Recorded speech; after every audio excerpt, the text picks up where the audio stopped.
Hello guys, welcome back to Technowit. Still with me, Rafael. This is the place where we can get so far, so good, and so with in gadgets and technology.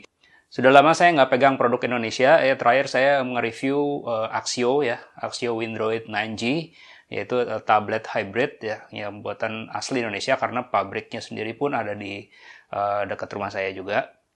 Nah, buat yang belum lihat, mungkin review saya tentang produk Axio Windroid 9G bisa langsung klik di kanan atas ini. Nah, kali ini yang mau saya review lagi adalah produk smartphone buatan Indonesia juga. Pabriknya ada di Kudus ya, di Jawa Tengah. Nah, produknya adalah Polytron. Nih, Polytron Prime 7S ya. Nah, ini juga udah saya sempat unbox ya. Buat yang belum lihat video unbox saya, ada di klik lagi di sebelah kanan atas ya. Nah, produk ini sebenarnya cukup bagus ya, bisa dibilang kategorikan sebagai handphone yang memposisikan diri sebagai handphone yang cukup luxury atau mewah ya. Nah, kenapa bisa dibilang produk yang cukup bagus dan mewah, elegan? Yuk kita langsung simak aja yuk.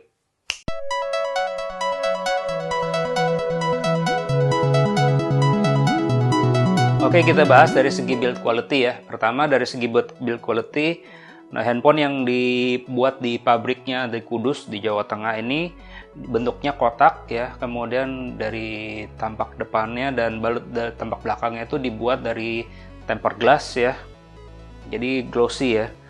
Dan ini juga mengingatkan saya pada handphone Sony ya, Sony Xperia Z Series yang bisa dibilang itu kualitasnya adalah handphone kelas atas ya.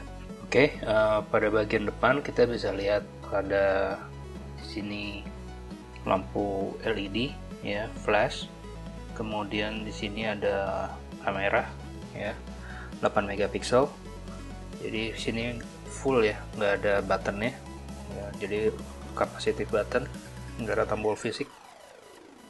Kemudian di samping kanan kita ada tombol power, volume rocker. Kemudian di atas ini ada lubang audio jack 3,5 mm. Kemudian di sebelah kiri itu ada lubang SIM card. Kemudian di bagian bawah itu ada lubang speaker kiri kanan ya. Kemudian di sebelah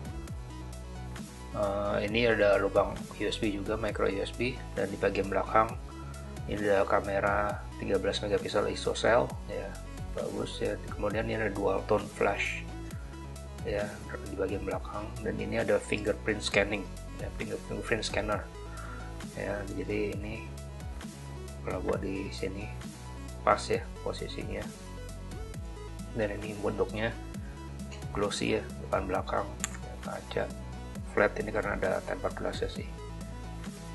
Depannya juga jadi ada dilapis, dikasih juga lapisannya untuk tempered glassnya lagi. Padahal dia udah tempered glass tapi dikasih lapisan lagi gitu. Ini juga di depannya juga. Cuma saya kurang rapi ya masangnya ya. Maksudnya ukurannya nggak flat karena mungkin pinggirnya karena curvy display ya. Jadi mungkin nggak bisa ke pinggir.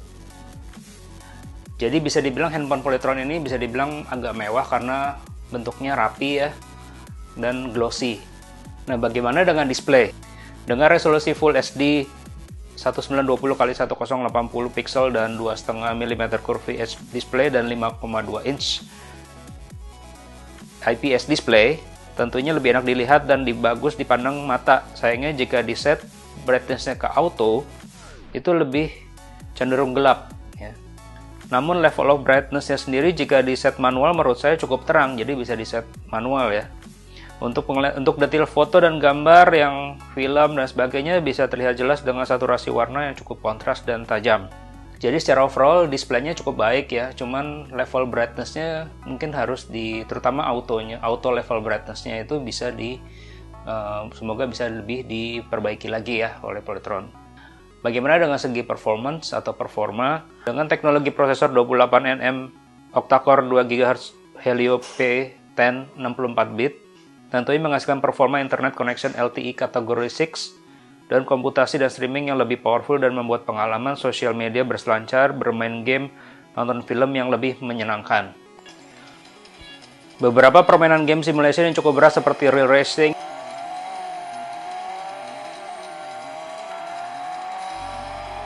CSR Racing, Trial Frontier sangat lancar dimainkan. Tidak ditemukan lag yang berarti.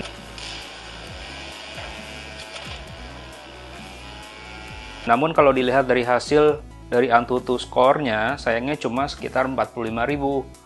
Nah, prosesor octa-core 28nm yang bisa dibilang baru dengan hasil skor yang bisa dibilang cukup rendah.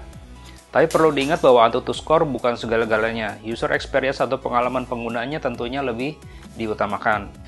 Dari segi performa sendiri bisa dibilang cukup baik dan lancar kalau menurut saya. Dan dari segi fitur, nah ini berbagai fitur disematkan di handphone yang dengan harga 3,5 juta ini seperti Vira TV, Vira Cek Pulsa, Vira Store, Screencast, NFC. Nah ini semua, apalagi NFC ya, karena ini sudah cukup bisa dibilang jarang handphone yang ber-NFC.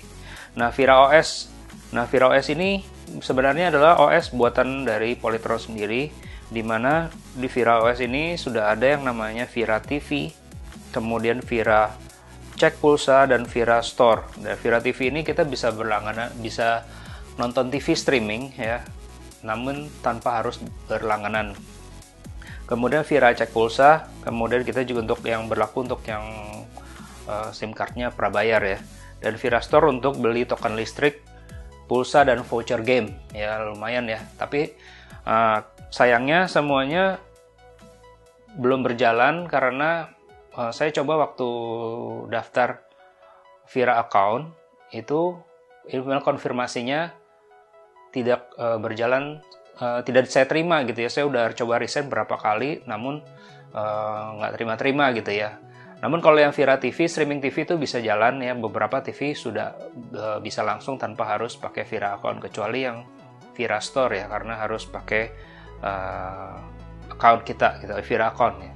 Jadi untuk GPS-nya sendiri sebenarnya sayangnya tidak berjalan dengan sempurna. Jadi waktu saya sering pakai Google Map ya untuk perjalanan dari rumah ke kantor, kantor ke rumah, selalu pakai Google Map. Nah, waktu saya tes dengan Google Map itu sayangnya tidak GPS-nya tidak nge-lock gitu ya, selalu searching for GPS lagi, kemudian nge-lock sebentar lagi, pindah lagi, dan itu lokasinya itu tidak tepat seperti yang di lokasi yang ada. Jadi lokasinya jadi ngaco dan rutenya pun jadi ngaco gitu loh ya. Jadi sangat tidak sarankan, dan ini sangat berbahaya ya kalau buat kita yang nyetir mobil. Nah, untuk NFC sendiri ini merupakan salah satu fitur yang sangat menarik ya kalau menurut saya, karena di handphone lain itu tidak ada NFC ya. Maksudnya dengan harga segitu tuh jarang yang ada NFC-nya lah ya. Bahkan sampai yang harganya di atas 3,5 juta pun belum tentu NFC-nya ada gitu loh. Nah, uniknya di Polytron ini sudah mempersiapkan NFC, jadi dia sudah memikirkan sistem bagaimana transaksi data, koneksi data, perpindahan data itu melalui NFC di masa depan, karena banyak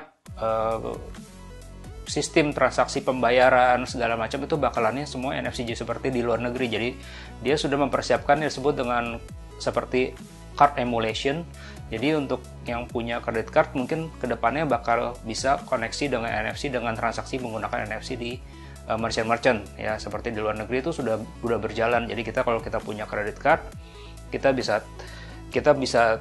tap di bagian belakang ya. Kalau kita bisa tap di bagian belakang ke mesin EDC-nya. Jadi seperti kalau misalkan sekarang yang sudah berjalan itu Telkomsel ya, T-Cash ya. T-Cash itu sudah bisa diakses melalui NFC dari handphone sendiri, jadi nggak perlu pakai stiker. Ya, buat yang punya T-Cash mungkin bisa dicoba, dan handphone ada NFC-nya bisa dicoba pakai fungsi NFC-nya diaktifkan. Jadi lebih enak kalau transaksi nggak perlu pakai stiker lagi, nggak perlu merusak tampilan dari handphone ya. Dan NFC-nya sendiri bisa pakai jadinya. Nah, di Polytron ini sudah dipersiapkan ya NFC-nya ini, jadi mungkin kedepannya mungkin buat Vira Pay kali ya NFC-nya, jadi untuk macam-macam pembayaran bisa pakai NFC. Untuk fitur lain, sepertinya Vira OS ini masih harus banyak yang diperbaiki ya, banyak bugs ya, terutama banyak aplikasi yang tidak kompatibel ya, terutama seperti WhatsApp ya. Dan WhatsApp itu waktu notifikasi masuk itu kita tidak bisa langsung reply dari notifikasi drawer itu. Biasanya kan kita kalau dari notifikasi drawer bisa langsung keluar reply, kita bisa langsung balas gitu secara cepat tanpa harus membuka WhatsApp-nya, aplikasi WhatsApp-nya. Nah, itu salah satu bugs. Dan juga ada bugs lainnya juga, seperti nggak tahu bugs, mungkin kekurangan ya. Jadi di Marshmallow itu sebenarnya sudah bisa kustomisasi shortcut ya. Entah mungkin apa itu tergantung dari pengembangnya, developernya kali ya. Nah, di Polytron ini tidak bisa kustomisasi shortcut di notification drawer. Jadi kita tidak bisa memilih apa aja yang mau ditampilkan di notifikasi drawer itu shortcutnya. Jadi fix gitu ya, mati ya. Sayang sekali ya itu. Padahal itu sangat berguna kalau buat kita yang sering mengaktifkan fitur NFC atau mengaktifkan GPS atau mengaktifkan profile. Nah, itu sayangnya tidak ada. Dan juga fitur-fitur lain seperti alarm, timer, itu juga tidak ada di Polytron ini. Dari segi kamera sendiri, dengan kamera 16 megapiksel bagian belakang ya, dengan kameranya menggunakan ISOCELL, dilengkapi dengan dual tone flash, merupakan menghasilkan gambar yang cukup tajam dan bagus. Ya, baik di siang hari, indoor ataupun outdoor. Dan di indoor terutama pada low light ya, kondisi penerangan minim, menghasilkan gambar yang bagus dan warna yang cukup tajam. Terutama pada saat pengambilan video ya. Nah, video juga cukup bagus, HDR bisa nyala, dan kemudian ini juga ada image stabilizer, electronic image stabilizer, dan ini bisa menghasilkan gambar yang video yang lebih bagus ya, lebih stabil pada saat kita memegang ya, handheld ya, kita video, jadi lebih bagus, lebih enak dan lebih stabil. Untuk dari segi baterai, dengan baterai 2300 mAh, dan ini cukup bagus ya, pemakaian cukup efisien. Untuk pemakaian yang cukup berat ya, seperti bermain game, simulasi, kemudian sosial media, browsing, nonton film, dan lain-lain, dan itu bisa bertahan sekitar 8-9 jam. Dan untuk pemakaian yang ringan ya, untuk yang chatting, sosial media, browsing, dan lain-lain, cukup dan lumayan bertahan, bisa sampai 12 jam. Dan untuk chargingnya sendiri sudah cukup cepat ya, bisa 1,5 jam sudah full ya. Jadi dengan teknologi turbo charge ini sangat membantu ya untuk yang kita ngecas di kantor ataupun di mana saja. Jadi dengan waktu yang cuman 9 jam atau 12 jam itu sudah lebih dari cukup untuk kita beraktivitas seharian ya, sampai dari pagi sampai di rumah lagi. Jadi untuk baterai cukup bagus. Untuk RAM-nya sendiri, untuk pemakaian banyak aplikasi dan sebagainya, manajemen RAM-nya sudah cukup baik ya. Bisa RAM tersisa itu sekitar 1 gigaan ya, 1,3 sampai 1,5. Dan untuk pemakaian yang cukup heavy ya, untuk yang berat ya, untuk bermain game dan lain-lain, streaming, itu sisanya sekitar 700 sampai 800-an. Jadi bisa dibilang sih menurut saya cukup baik ya. Saya tidak pernah mengalami full memory gitu ya. Jadi manajemen RAM-nya cukup baik, dan untuk storage-nya sendiri penyimpanan 64 GB sudah lebih dari cukup. Dan jadi saya udah masukin gambar ataupun untuk penyimpanan video-video atau untuk penyimpanan lagu-lagu ya, lagu-lagu yang FLAC ataupun MP3 yang cukup besar, itu bisa masuk banyak banget. Nah, cuman kalau misalnya kita mau nyimpan video Full HD yang gede, dan kemudian untuk yang sering selfie yang itu ya, saya sarankan mungkin untuk video selfie ya, untuk video selfie sering Instastory dan sebagainya, mungkin resolusinya dikecilkan, dan kemudian review setiap 2 minggu sekali mungkin harus dipindah atau dikosongkan storage-nya ya, karena pasti akan cepat penuh ya kalau misalnya kita nyimpan video, karena size terbesar itu adalah video. Oh ya, dan satu lagi, pada saat video, sayangnya penyimpanan videonya ini hanya sifat waktu kita ngerekam dengan kamera, video kamera itu formatnya 3GP ya. Jadi mungkin format yang agak tidak umum ya untuk sekarang ya, biasanya MP4, MOV gitu ya. Tapi ini 3GP yang format yang cukup langka ya untuk di handphone zaman sekarang, masih 3GP. Nah, untuk yang storage-nya sendiri nggak masalah, jadi 64GB buat saya cukup besar, dan kalaupun kurang itu bisa ditambahkan dengan kita bisa pindahkan menggunakan ke USB flash drive dengan menggunakan USB OTG. Jadi karena handphone ini sudah support USB OTG, USB on the go, jadi kita tinggal colok aja. Dan untuk audionya sendiri bisa dibilang suaranya juga cukup bagus ya, cuman pada speaker di bagian bawah ini kelihatannya 2 speakernya, padahal sebenarnya cuma 1 ya. Kalau kita coba ini sebenarnya ternyata mono, bukannya stereo ya.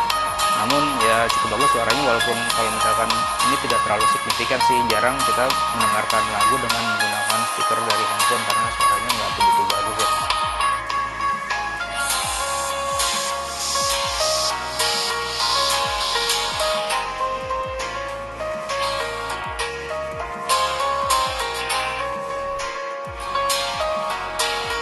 Oke, kesimpulannya pertama adalah dari segi Polytron ini sudah berusaha untuk menghadirkan handphone terkini dan dengan kelas yang memposisikan diri kelas yang levelnya mid to up gitu ya. Dia berusaha untuk memposisikan handphonenya sebagai kelas handphone yang bukan ece-ece, bukan yang murahan gitu loh, handphone Prime 7S ini. Namun dia banyak dari segi softwarenya itu dia tidak belum terlalu siap ya. Dari Vira OS-nya sendiri itu masih belum terlalu siap, banyak bugs ya. Mungkin ini menjadi PR yang cukup banyak bagi Polytron, bagaimana untuk selalu bisa mendevelop OS yang lebih baik, minim bugs ya untuk kedepannya. Nah, sehingga handphone Polytron ini menjadi salah satu pilihan utama bagi masyarakat Indonesia dibanding handphone luar dari Tiongkok, negeri Tiongkok ya, yang bisa dibeli dan dapat dipercaya ya, jadi reliable ya. Jadi itu menjadi PR yang cukup besar bagi Polytron. Oke, cukup segitu dulu ya, sekian. Mungkin jika ada pertanyaan atau komen bisa langsung tulis di bagian komen di bawah ya. Jika suka dengan video ini jangan lupa subscribe dan like ya, juga share ke teman-teman ya. Oke, nanti saya akan bahas lagi di gadget lain di video berikutnya. Oke, sampai ketemu lagi di video berikutnya guys. Bye.